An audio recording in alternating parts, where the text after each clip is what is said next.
بسم اللہ والصلاة والسلام علی رسول اللہ ومن السیغ المحتملہ قول الصحابی من السنت کذا فالاکثر علی ان ذالک مرفوع۔ فرماتے ہیں کہ جو صیغے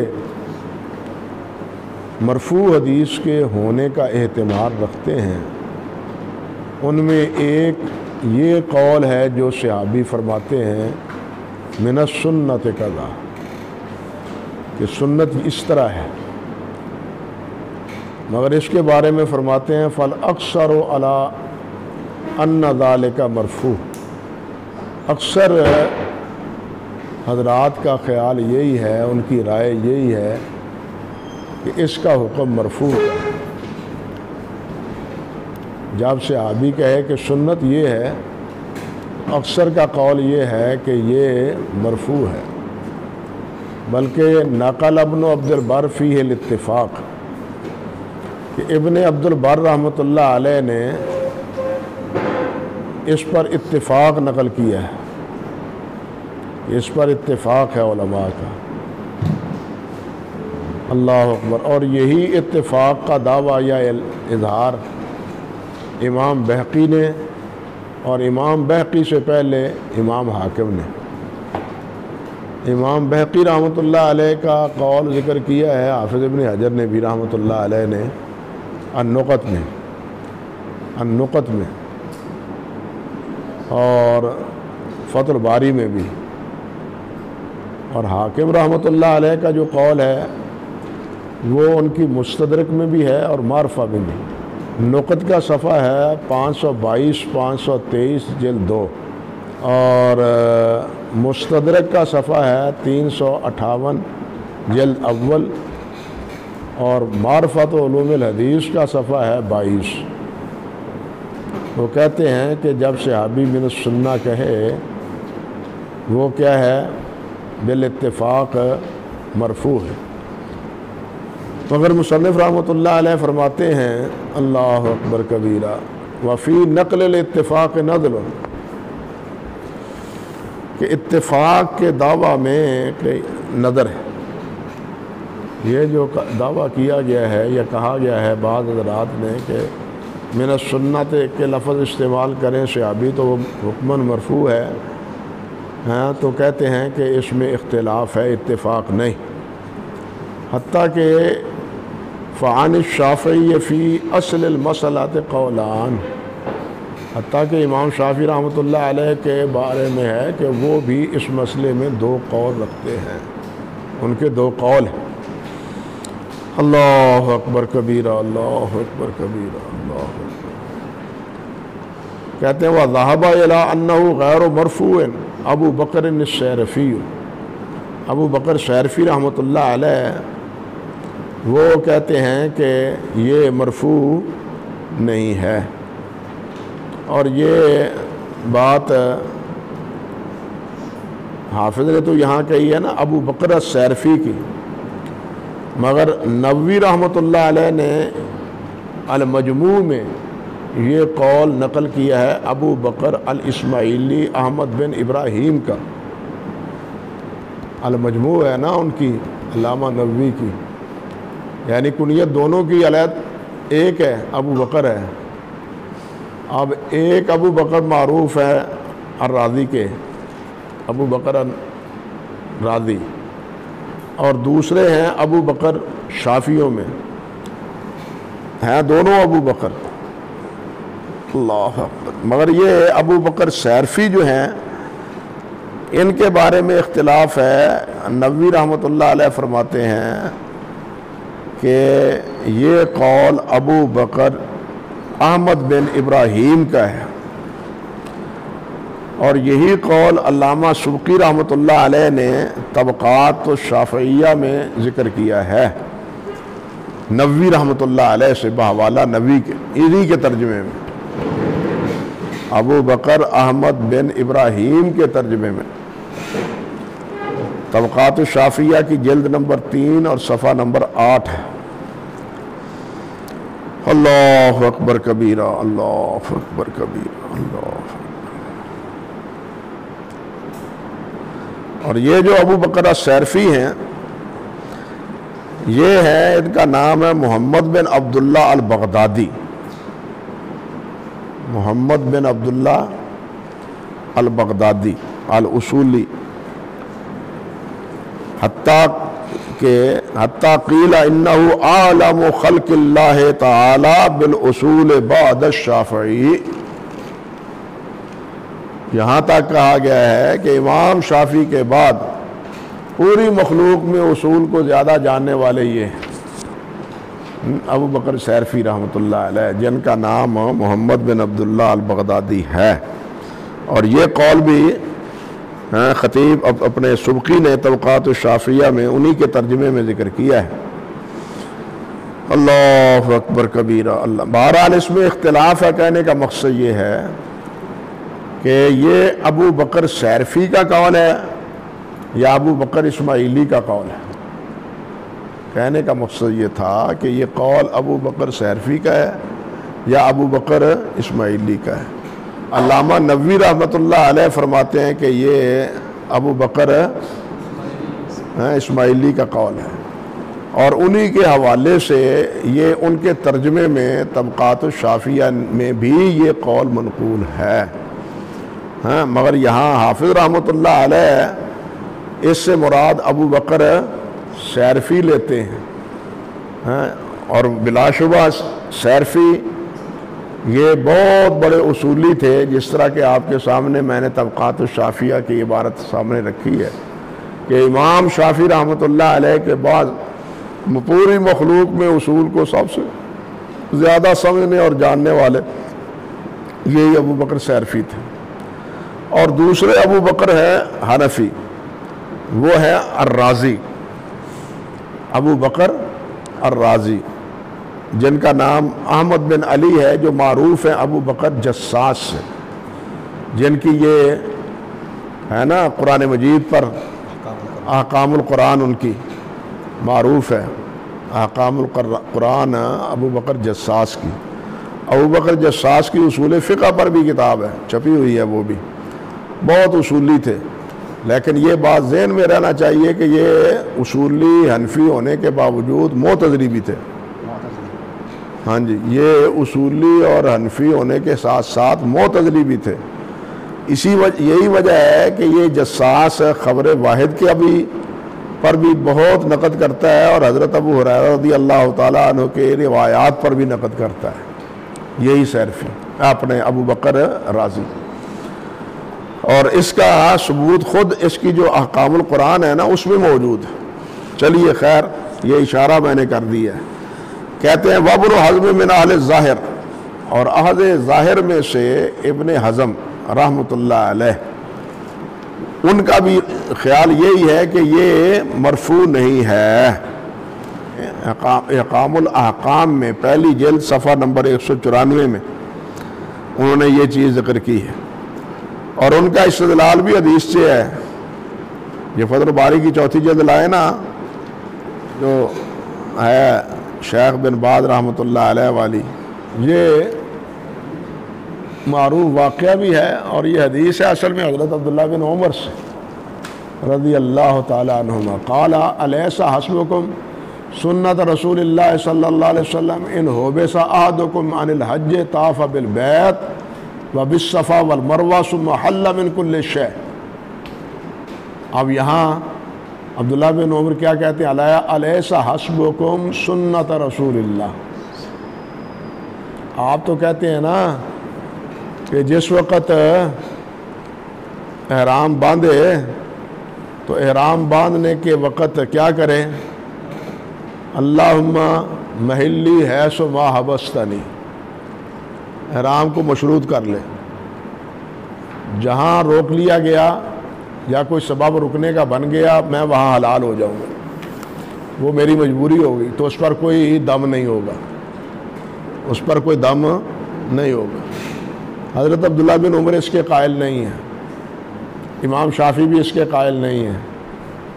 امام شافعی نے کہا ہے کہ اگر یہ حدیث صحیح ہوتی تو ہم اس پر عمل کرتے، بیہقی نے کہا ہے کہ یہ حدیث صحیح ہے، حافظ ابن حجر نے بھی کہا ہے کہ یہ حدیث صحیح ہے۔ یہ خیر علیحدہ پھر موضوع چل نکلتا ہے۔ اب امام بخاری نے باب باندھا ہے باب الاحصار فی الحج، کہ حج میں رک جانا اس کا پھر کیا مسئلہ ہے؟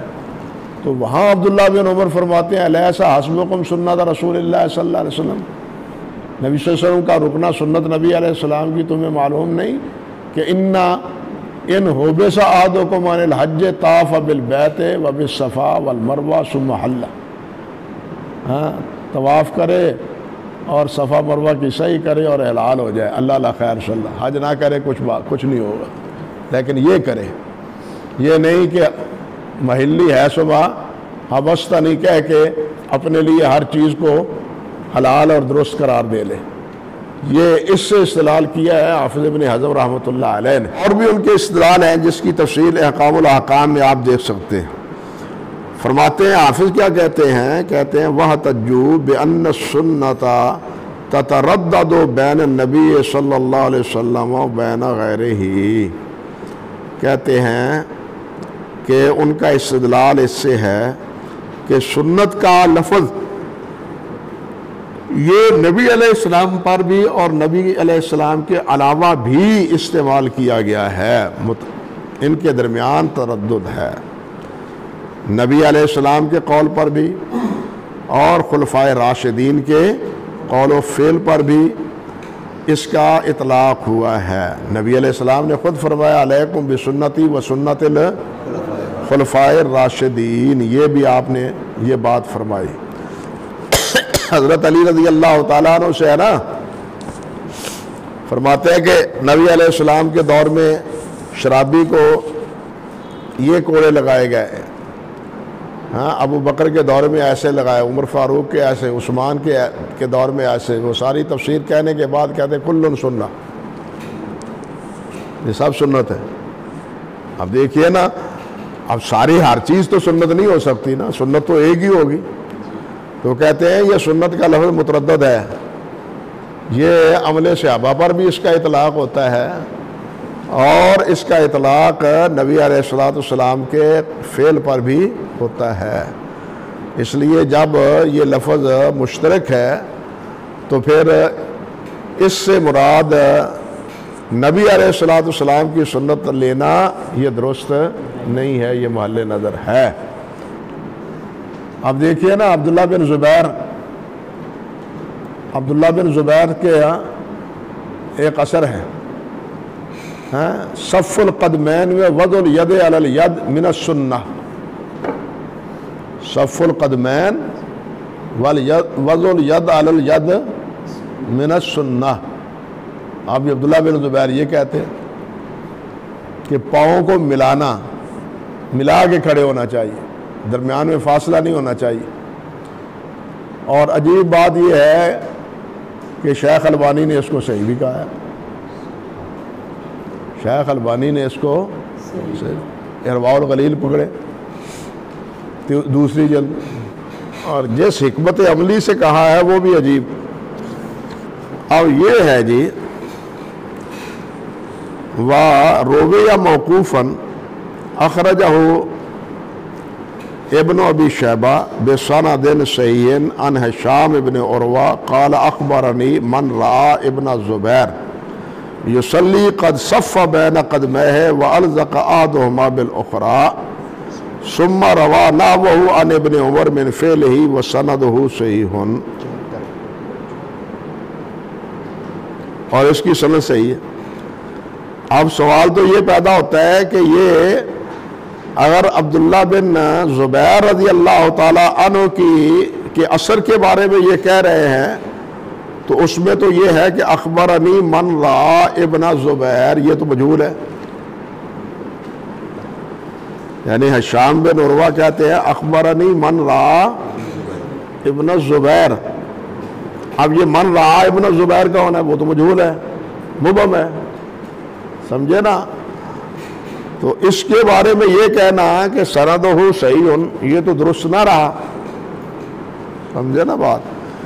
تو بہرحال کہنے کا مقصد یہ تھا کہ اس اثر میں بھی یہ قدموں کو ملانا جو ہے وہ اس کو کیا کہا گیا ہے؟ صف القدمین و وضع الید علی الید من السنہ، اس کو اب دیکھیے، اب ابو عبیدہ کہتے ہیں، وہ اپنے باپ سے روایت کرتے ہیں، انا عبداللہ رعا رجلا یصلی قد صف بین قدمین فقال خالف السنہ، وہ کہتے ہیں خالف السنہ ولو راوح بینہما کان افضل۔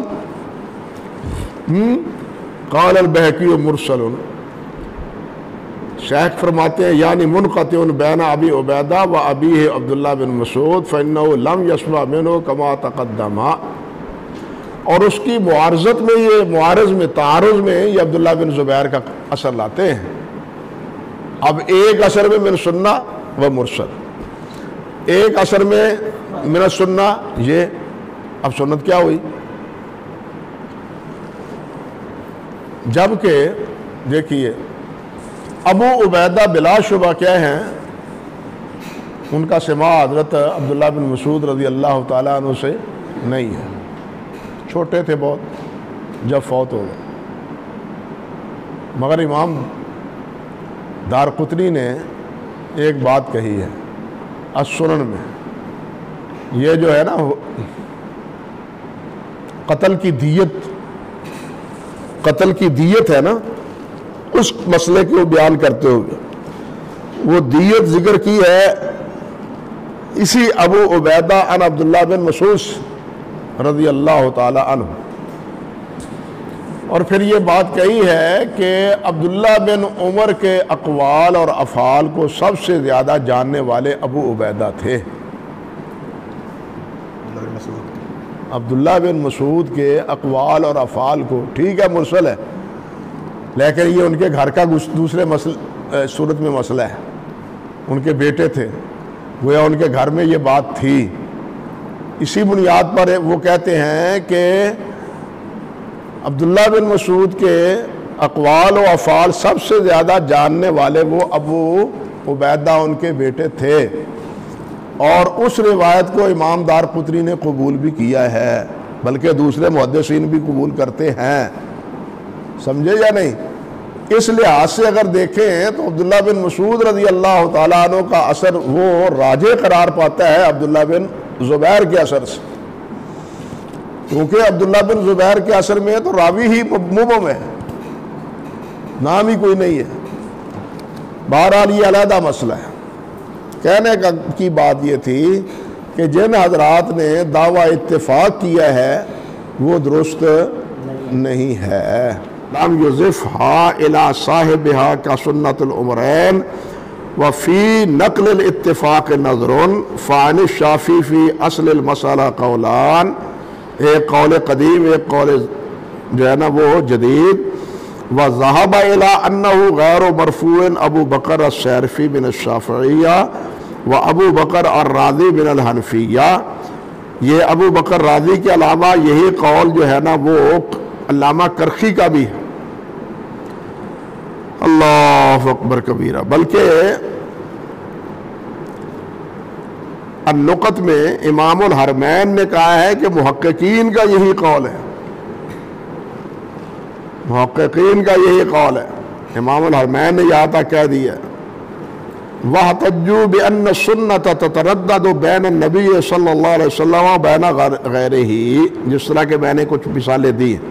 وَأُجِيبُوا، اب اس کا جواب یہ دیا گیا ہے بِأَنَّ احتمال ارادت غیر النبی صلی اللہ علیہ وسلم بعیدہ، کہ نبی علیہ السلام کے علاوہ کسی صحابی کی طرف اس کا شمار کرنا کہتے ہیں کہ یہ بعید ہے، یہ بعید سی بات ہے۔ علی الاطلاق جس وقت کہا جائے کہ یہ سنت ہے تو عرف میں بھی یہی سمجھا جاتا ہے کہ اس سے مراد نبی علیہ السلام کی سنت ہے۔ صحابہ کرام سے جب کہا گئے تو اس وقت کہتے ہیں، تخصیص کرتے ہیں کہ یہ عمر فاروق کی سنت ہے، ابو بکر صدیق کا طریقہ ہے، سمجھے نا، سنت خلفائے راشدین ہے۔ جب میری سنت کہی جائے، سنت کہا جائے تو اس سے مراد نبی علیہ السلام کی سنت ہے۔ اللہ اکبر کبیرہ، اللہ اکبر کبیرہ، اللہ اکبر۔ ابھی اپنے کیا ہے، علامہ ابن حمام رحمۃ اللہ علیہ نے التحریر میں کہا ہے قولہ من السنہ ظاہر عند الاکثر فی سنتہ علیہ الصلاۃ والسلام، کہ جب من السنہ کہا جائے تو اکثر کے نزدیک ظاہر بات یہی ہے کہ اس سے مراد کیا لیا جاتا ہے؟ نبی علیہ الصلاۃ والسلام کی سنت۔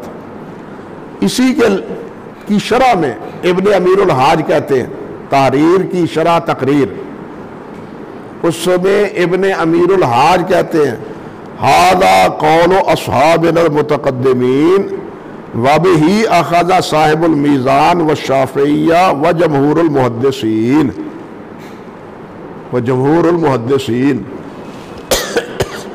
کہ ہمارا احناف کا بھی یہی اکثر قول ہے متقدمین کا، اور جیسے کہ میزان میں ہے شافعیہ کا بھی یہی قول ہے، اور جمہور محدثین کا بھی یہی قول ہے۔ اللہ اکبر کبیرہ، اللہ اکبر کبیرہ۔ یہاں عجیب بات ہے، جس وقت معارض بات آتی ہے تو اس وقت اس کو رد کر دیا جاتا ہے، اور جب موافق ہوتی ہے تو اس کو قبول کر لیا جاتا ہے۔ سنن کبریٰ بہقی، پہلی جلد بھی لائے اور چوتھی جلد بھی لائے۔ اللہ،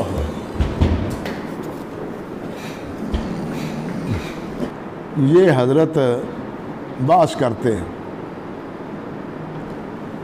کس موضوع پر؟ اسی سنت کے موضوع پر۔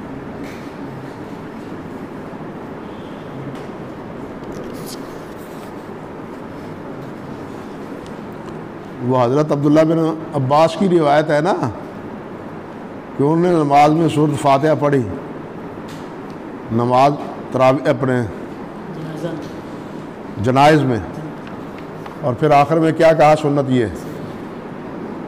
ہے نا۔ اب یہ گلے پڑ گئی روایت، اب یہ روایت گلے پڑ گئی۔ جب یہ گلے پڑ گئی تو پھر کیا ہے؟ توجیحات شروع ہو گئیں۔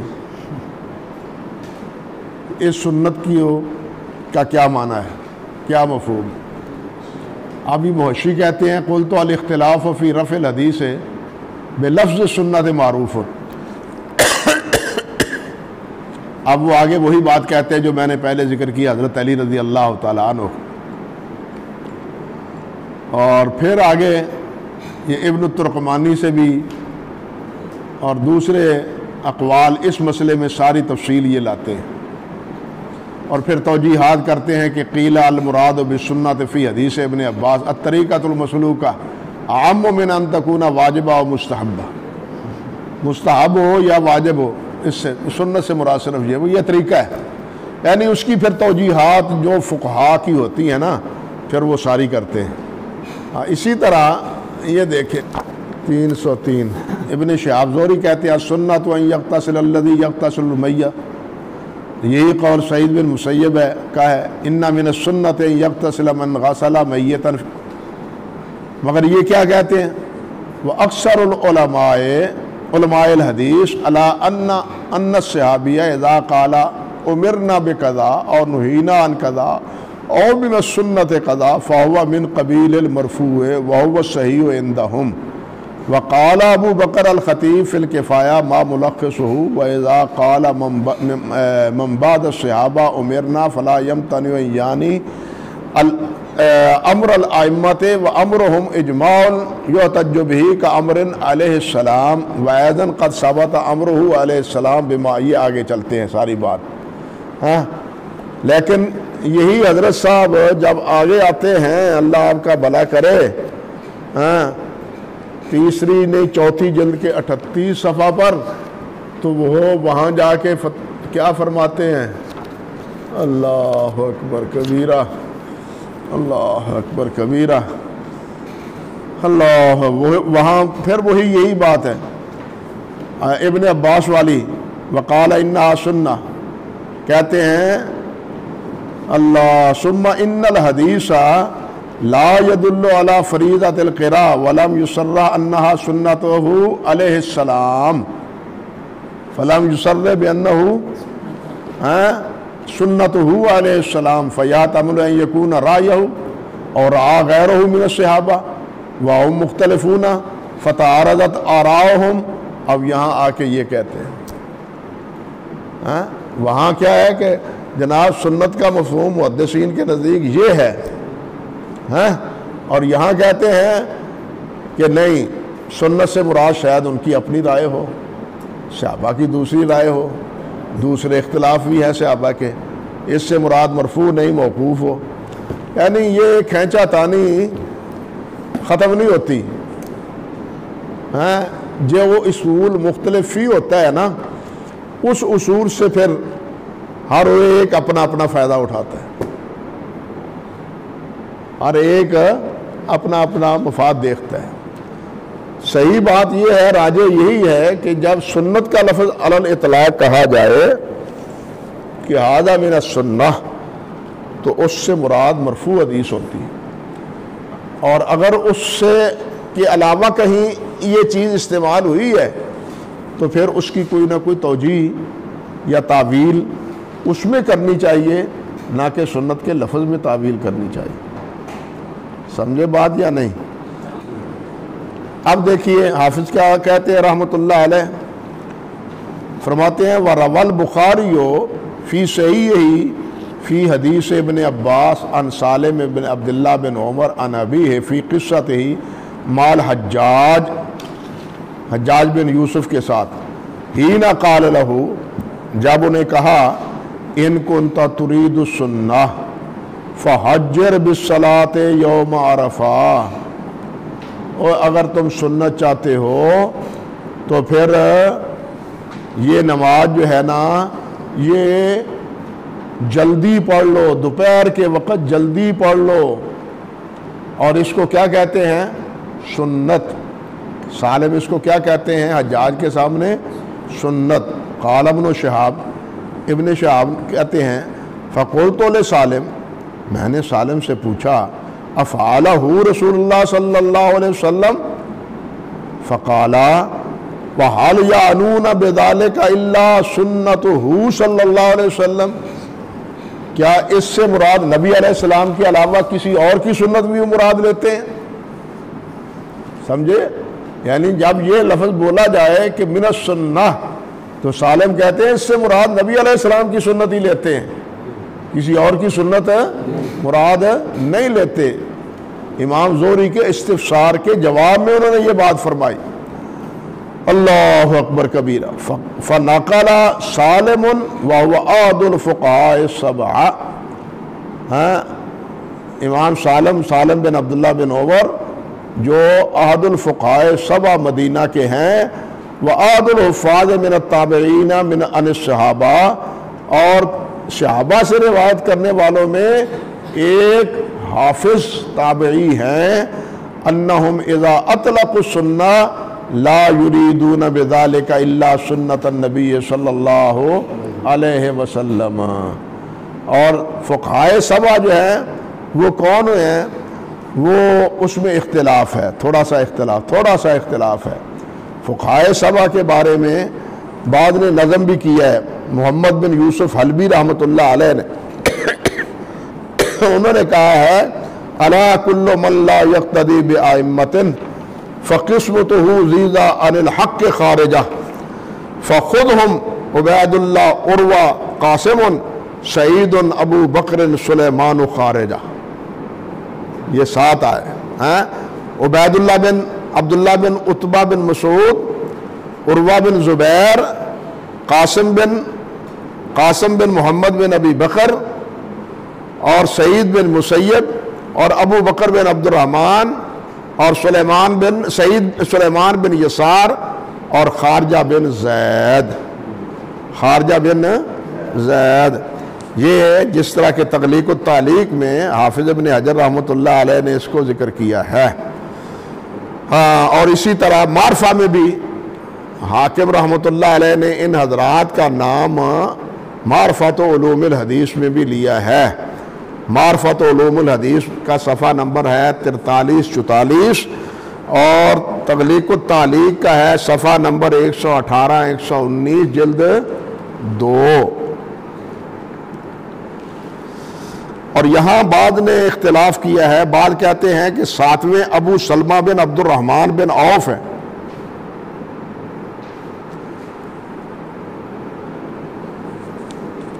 کہ ساتویں کون ہیں؟ ابو سلمہ بن عبد الرحمن بن عوف عند اکثر علماء الحجاز. یہ معرفہ کے الفاظ ہیں جو امام حاکم نے ذکر کیے ہیں. لیکن عبداللہ بن مبارک کہتے ہیں السابع سالم وقال ابو الزناد السابع ابو بکر بن عبداللہ بن عبد الرحمن بن حارث. تو یہ ساتویں فرد میں اختلاف ہے. ساتویں فرد میں اختلاف ہے. بعض خارجہ کا نام لیتے ہیں, بعض ابو سلمہ بن عبد الرحمن کا نام لیتے ہیں, بعض ابو زناد کا نام لیتے ہیں, جس طرح کہ یہ تفصیل بیان کی ہے حافظ سخاوی رحمۃ اللہ علیہ نے فتح المغیث میں. فتح المغیث کا صفحہ نمبر ہے 109 110 جلد نمبر 4, جہاں صحابہ کے بعد تابعین کی معرفت ذکر کی ہے نا, وہاں آخر میں کہتے ہیں وَأَمَّا قَوْلُ بَعْضِهِمْ, رہ گیا بعض کا یہ قول کہ اذا کان مرفوعا فلما لا یقولون فیہ. اوہ اگر یہ مرفوع ہے تو پھر قال رسول اللہ یا فعل رسول اللہ کیوں نہیں کہتے؟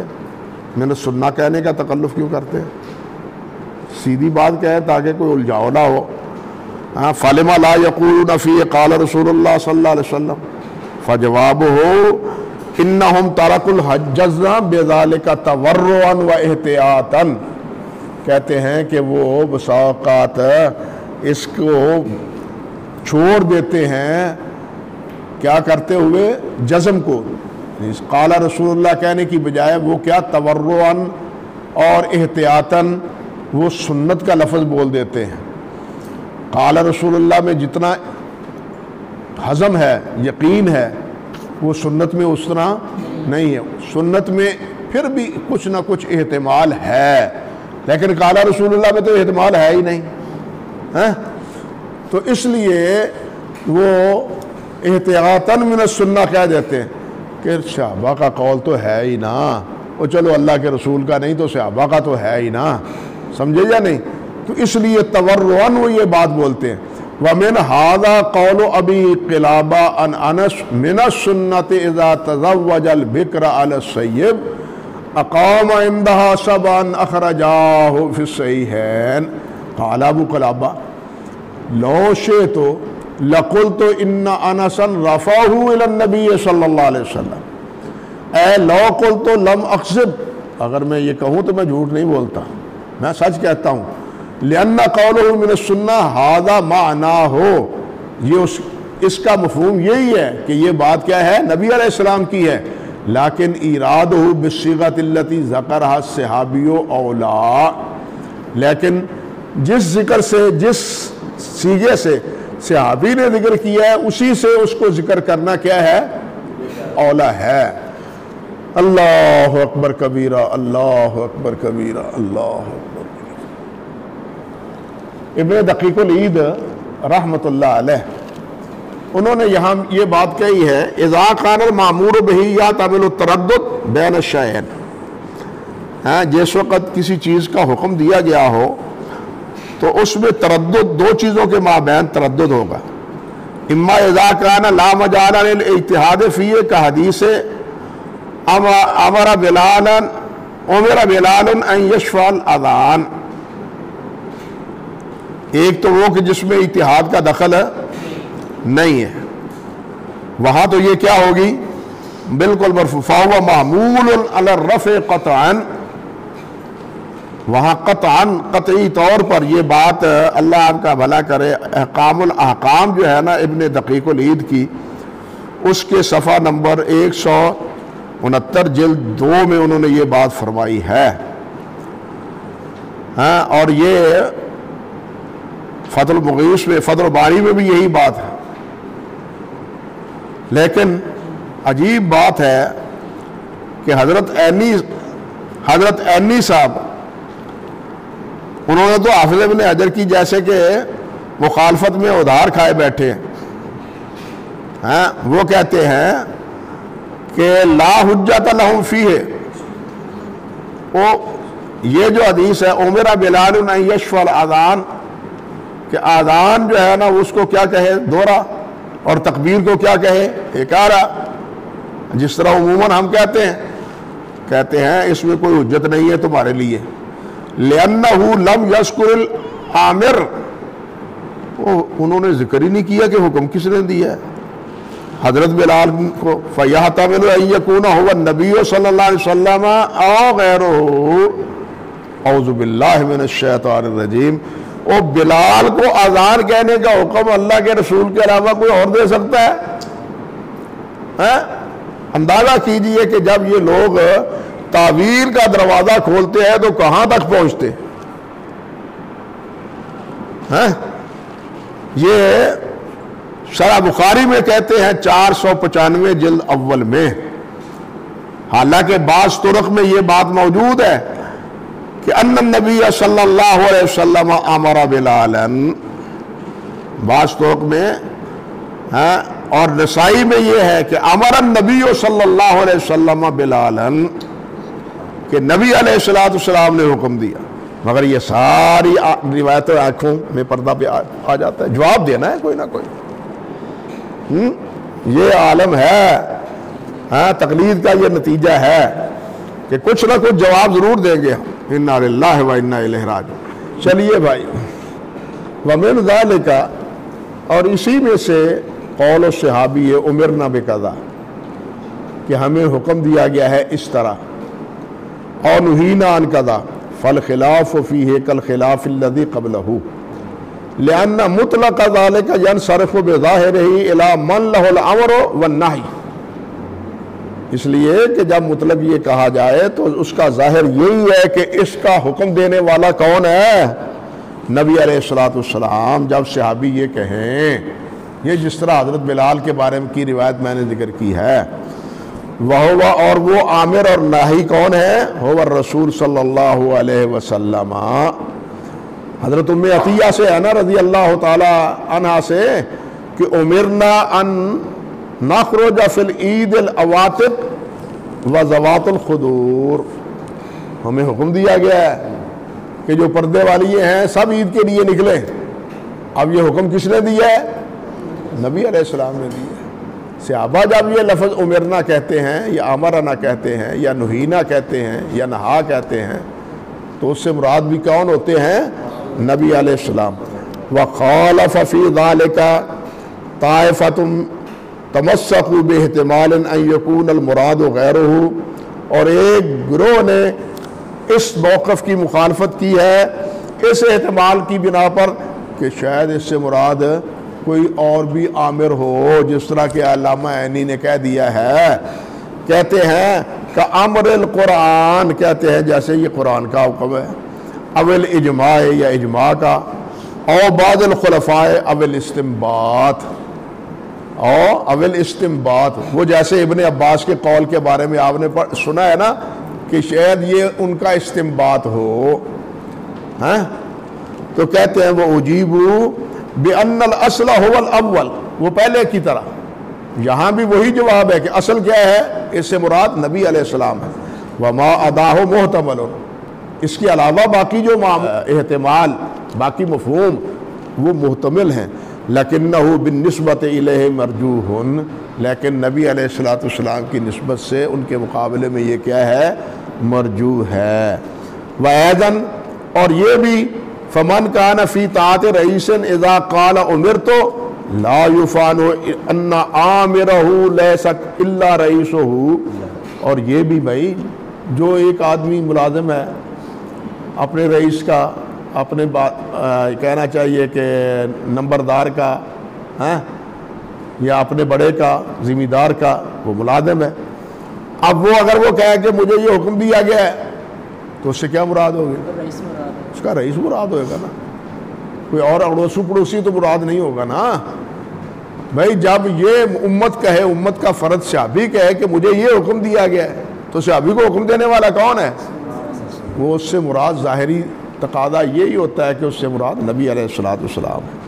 وَأَمَّا قَوْلُ مَنْ قَالَ يُعْتَمَنُ أَنْ يُظَنَّ مَا لَيْسَ بِعَامِرٍ أَمْرًا فَلَا اخْتِصَاصَ لَهُ بِهَذِهِ الْمَسْأَلَةِ. کہتے ہیں قائل کا یہ قول، بعض کا یہ قول کہ احتمال ہے کہ گمان کیا گیا ہو مال ایسا بعامرن کہ جس کو عامر جو عامر نہیں ہے اس کو عامر اس نے سمجھ لیا، جو حقیقتاً عامر نہیں ہے اس کو اس نے کیا سمجھا ہے کہ یہ عامر ہے. کہتے ہیں فلا اختصاص لہ بہذا المسئلہ، تو اس کا اختصاص اس مسئلے میں نہ رہا، بل ہوا مذکور فیما لو سر رہا، اور یہ تو اس وقت بھی موجود ہے جہاں تصریح موجود ہے. فقال امرنا رسول اللہ صلی اللہ علیہ وسلم بقضاء، وہ کہ نبی علیہ الصلوۃ والسلام نے حکم دیا ہے اس کا نبی علیہ السلام نے حکم دیا ہے. اب اس میں بھی تو یہ احتمال ہو سکتا ہے کہ نبی علیہ الصلوۃ والسلام نے یہ حکم دیا ہے، تو آپ کو حکم دینے والا کون ہے؟ اللہ ہی ہے نا. بھائی آپ کو ابو بکر نے کہا ہو تو نبی صلی اللہ علیہ وسلم نے کہہ دیا ہو. جب وہاں یہ حکم احتمال ہے اور آپ اس کو قبول نہیں کرتے، یہاں کیوں کرتے ہیں آپ؟ کہتے ہیں ہوا احتمال ضعیف، لیکن یہ احتمال ضعیف ہے. لأن الصحابیہ عدل عارف باللسان فلا یطلق ذلك الا بعد التحقیق. کہتے ہیں کہ صحابی عادل ہے اور اپنی زبان کو بھی خوب عربی کو جانتا ہے، لہذا وہ اس کا اطلاق بغیر تحقیق کے نہیں کرتا، اور اس کا اطلاق اس سے مراد کیا ہوتی ہے؟ نبی کریم صلی اللہ علیہ وسلم ہی ہوتے ہیں. اب آگے جو بات ہے وَمِن ذَلِكَ، یہ انشاءاللہ آگے کریں گے.